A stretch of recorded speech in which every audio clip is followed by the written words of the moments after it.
I bring to you a review of Bronson here. He is a French Bulldog Boston Terrier cross that is a little asshole. Say hi to them, Bronson. Alright, now go away. Really, we're here to talk about something a little different, well, different from him. But before we get into it, make sure you follow me on Instagram at MadMaxGuns. If you'd like to support me some more, check out my Patreon, patreon.com/MadMaxGuns. I really haven't been posting too much on there recently, just because don't really have too many, or if any, followers at this point. But check that out. More followers or Patreons, I guess, I get, the more content I will put out there, and it's stuff that you won't be able to see anywhere else. And you'll get these videos a day or two early. And lastly, check out the link in the description below for Big Daddy Unlimited. If you're into buying gun parts, it will definitely help you out. It is like an online superstore where it's behind a paywall, so they can have everything well below MAP pricing. So if you're into buying gun parts a lot, or if you're ammo, guns, whatever, it's for you. If you're not, then not. But it's about 99 cents for the first month, and then every month after, I think it's like $4 or $5 as a membership fee. And if you're buying a lot of gun parts, you'll make your money back almost instantly. Yeah, they decided to help me out on the channel. So now that that's over, let's get into what we're going to be talking about today. As you probably saw in the intro to the video and the thumbnail, we're going to be talking about the Tract Optics TORIC low power variable optic 1:8. This specific model is in the MRAD.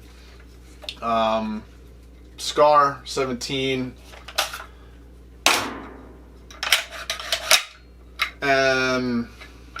Yeah, this is a testing rifle. It's sitting in a American Defense manufacturing mount, Delta C. C is for cantilever. I bought the C model on accident. The Delta mount was designed specifically for SCARs to help out with its eye munch optics problem. That being said, I've had a lot of different optics on this and a lot of rounds through it, and the only thing that's ever broke was a Holosun red dot mount.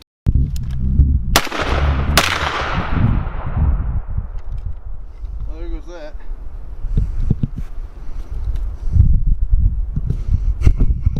No optics have been killed during the production of this video.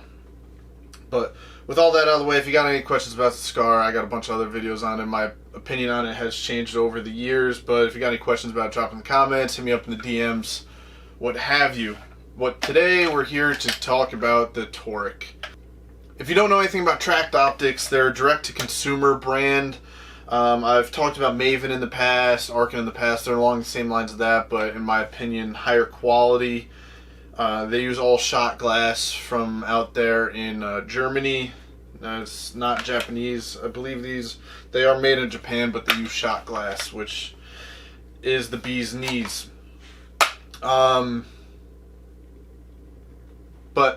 what really led to me getting this optic was they came out with a new app. It's like a ballistic app, but it's designed specifically around their optics, and I figured if I was going to try to use the app, I have to use it with one of their optics, just because how the app works. I'm going to talk about that at the end of the video and show me. I got a little clip of me out at the range using the app with this out to a little bit of distance. But if you're interested in that, hang around to the end. As you saw in the intro video, most of my shooting with this was done like 120 yards and in, which is fine. It was all done on the 1X, which it feels like a true 1X if you're really looking through it. But with all that stuff out of the way, let's dive into the optic. So we'll start on the back here. It's got a quick adjust, I believe it's called diopter adjustment. It's to focus the reticle. If you don't know how to do that, you hold it all the way in, close your eyes, point it up at a nice clear blue sky, open, and then turn until it focuses, and it should be focused to your eye. I usually run them all the way in, but everyone's eyes are different, and it's going to be up to you to adjust it the right way. Size-wise, I'm not going to get into like the down and dirty specs of it, like height, weight, length, all that stuff. It's an average 30mm tube low power variable optic size. Could it be a little lighter, heavier? Sure, but it's not much to make a difference on a .308 semi-automatic rifle. If you're looking for that information, just do a little Google search. They're shockproof, fog-proof, all that gas purged, all that fun stuff, waterproof. Great warranty, lifetime. Doesn't matter if you're the buyer, secondhand owner, whatever. But it's 1:8, like I said, and back here the magnification adjustment is actually very smooth. It's not too tough, it's not too light. It's perfect in my eyes, whereas a lot of other optics in the biz are either, for more times than not, it's too much, like it takes a little bit more effort than desired to work in magnification. Doesn't come with a lever. Doesn't come with a throw lever. Most optic companies are doing that now, but this is a nice easy movement, so you're just boom, or you're almost sliding your hand to get it. But like I said, it takes a perfect amount of effort. We got cap turrets here, which for low power variable optic, I think is what you're looking for, because you're not dialing. Well, I'm not dialing on a 1:8 for distant shots. If you can't hold over with the reticle, then don't take the shot, I guess. But you got cap turrets. This is the mill. This is the mill model. You got 0.2 mil adjustments instead of the 0.1 on a typical optic, because this is a low power variable optic. The MOA model is half MOA adjustments instead of quarter MOA adjustments, which it makes sense for this. The illumination isn't quite daylight bright for those really bright days. But it's if you have an overcast, it is bright enough. It's not going to work as a red dot. It's just not going to, and that's fine because it's a low power variable optic. The illumination is what it should be these days, where it used to be you dialed up from 0 to 10 with no space in between. This has off in between each setting, which I think every illuminated reticle should be these days. Takes a standard 2032 battery, and the glass clarity on this, I can't get over how clear it is, but the reticle is a standard crosshair with mil hashes or subtensions going down, going left and right, and there's even some on top. And for windage and elevation up, you got 5 mils out before it goes to a thick line, and then for elevation below it goes down to 10 mils. And it is a second focal plane, which I've changed my tune on that over probably the past 2 years. If it's under 10 power, maybe even if 10 power, I don't find the need for it to be first focal plane, just because it's good to have like the full reticle view, pull everything to the center. If you're using a regular optic 12 or above, I think second focal plane is a little bit better. I mean, I think first focal plane is better for that. If you don't know about first focal plane versus second focal plane, I did a video on it a little while ago. Shit, it almost might be a year by now, but yeah. When it comes to low power variable optics, this seems to be one of the nicer ones I've ever used. I've used Night Forces, Loopholds, Vortex. I've used all the main brands, and this is right up there with all the top quality ones that I've used. And it's just streamlined. There's no bells and whistles that you don't necessarily need, or just extras that kind of get in the way with the adjustments or anything like that. It's just set it, forget it, shoot. And it's obviously durable because I've been shooting the piss out of it with this with the Scar and haven't had any issues. I don't typically, really take care. I don't baby my my stuff, so this gets thrown in the back of the truck and then pull it out, shoot it, throw it back in the truck, and that's the end of it. But the optic is priced right about $1,200, and for that $1,200, if it wasn't a direct to consumer brand, you're to get an optic this quality, you're going to be looking more at the $1,600-ish range, maybe even more, because they're cutting out the middleman. You just go onto the website and order, and that's that. They have 2 other models that I'm very interested in trying out, but the supply chain issues right now isn't helping anything. But they have I believe it's a 4-20 and a 6-30. The 4-20 is a 30mm tube. That would be great for, say, this 308 here that I'm going to be doing a video on very soon. And the 6-30 they call it the ELR model. The 4-20, they call it the PRS model.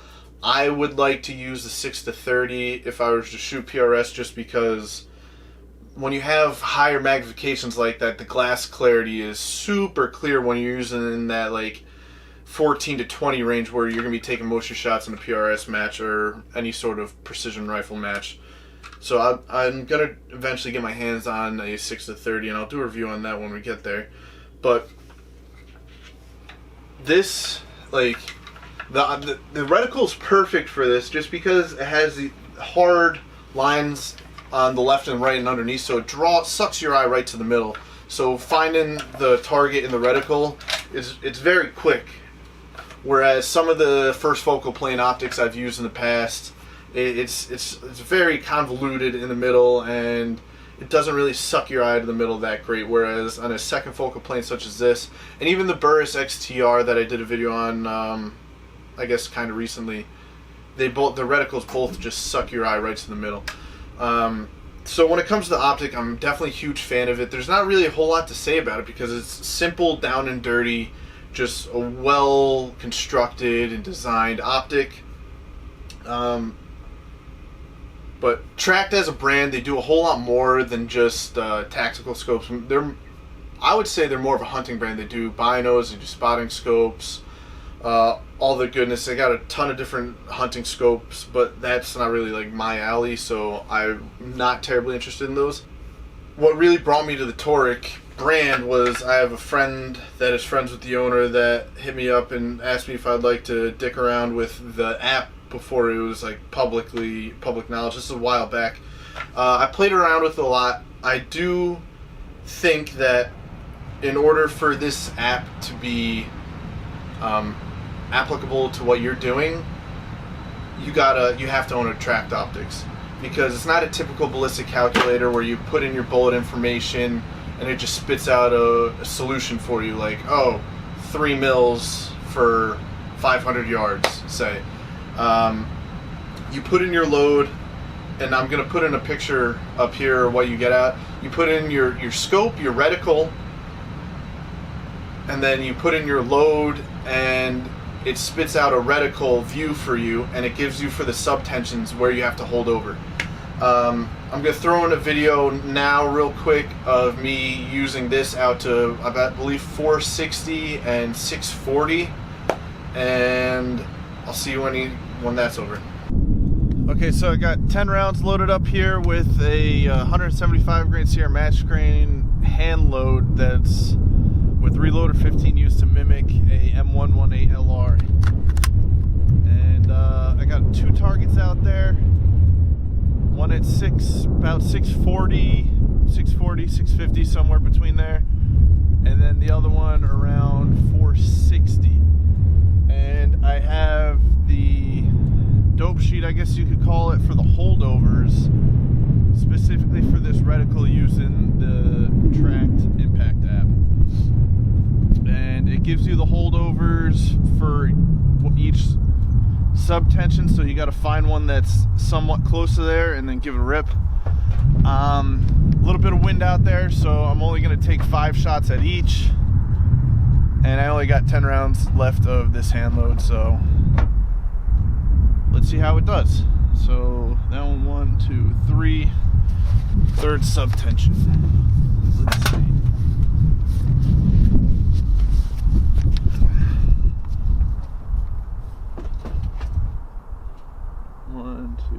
Third subtension, we'll hold left edge. Oh. Third subtension, hold left edge.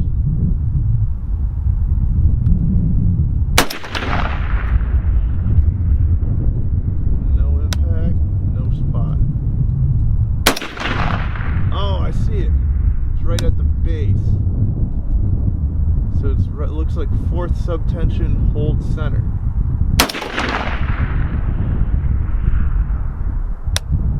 Alright, maybe one more. We'll see. Nothing.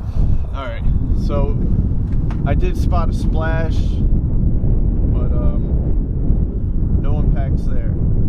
So we're looking at the 5 mils, a little bit higher than 5 mils holdover out there. Fortunately, out there I have a backstop, so we should be able to see the splash. Okay. Let's give it a whirl. Windage was good, right at the base. Oh, right under it.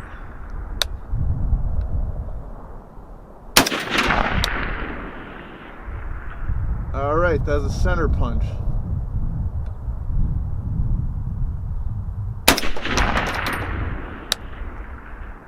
Alright, that's another impact. Let's try one more. There's another impact. Looks like I got another round in there. We'll see.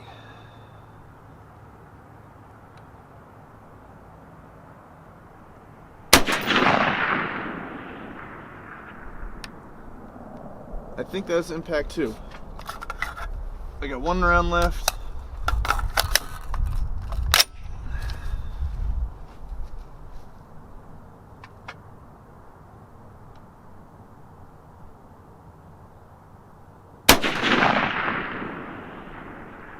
There we go. So, told me to hold at 5 for 635.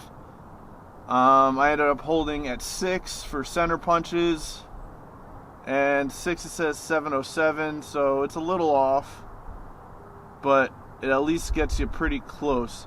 And it could be ammo inconsistencies. I'd be interested to see how this would work if I got my hands on the PRS TORIC or the extreme long range TORIC, and put it on a rifle where I had really consistent ammo velocities. But it gets you close. I would say a minute a man based on what it pops out here. So as you saw there, I believe that the issue there was more along the lines, an issue with the ammo, because it was hand loaded to mimic a M118 LR ammo, which is like the military precision rifle 308, and it's essentially just a 175 grain Sierra Match King in a Lake City brass with some mystery powder that gets a certain velocity. And I did a little. I shot this over the chronograph before I used the app, and it was giving me 2,660 feet per second. And I don't know if that was a little high or a little low. I would imagine that was a little high for what I ended up shooting. And what was nice about this, it gets you freaking close, if not on, with this optic. And it's pretty cool because on the app you can dial between, since it's second focal plane, not first focal plane, you can dial between the magnifications, where on a first focal plane the subtensions are the same thing across the board. But like say the 1 mil hash on 1X on this was like out to 1,100 yards or something like that. Or it might have been like 2,200. It was something crazy. Whereas the 1 mil hash on this was like 200 yards or 150 or something like that. But it was telling for the long target, for the target that I was out at 640 or whatever it was. It might have been a little further than that where I was sitting. I didn't range it, but it's usually around 640 where I shoot from. And it was falling about a mil short, like it was falling right at the base of the target.